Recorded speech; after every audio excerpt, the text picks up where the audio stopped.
来看宜兰县有一个7岁囡仔，哪看电视哪食四修啊，结果无细腻哦，甲一个模型吞到腹肚内底，家长是真紧张，赶紧带去看医生哦。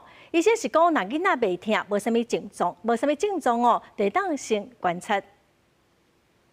有囡仔摕到物件，定定一喙就合落。宜兰县有一位7岁查甫囡仔，哪看电视哪食饼，煞无细致，甲超甜600王的佚佗物仔食入去。家长观察几工了后，发现佚佗物仔无排出来，带到病院照电工，发现这个物件已经走去肠啊。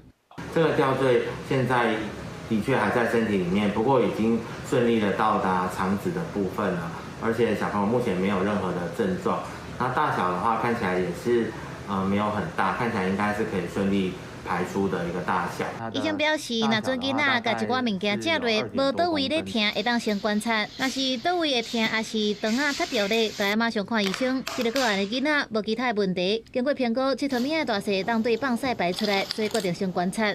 是尽量不要让它碰触到面积小的玩具。对啊，我都会收起来。可是我们会很特意的去观察一下，很积极的观察一下，因为还是会担心。 若是囡仔吞落的物件长度超过5公分，宽度超过2公分，也是表面尖尖，或者是有蛀裂的物件，就需要马上看医生，开刀剔出来。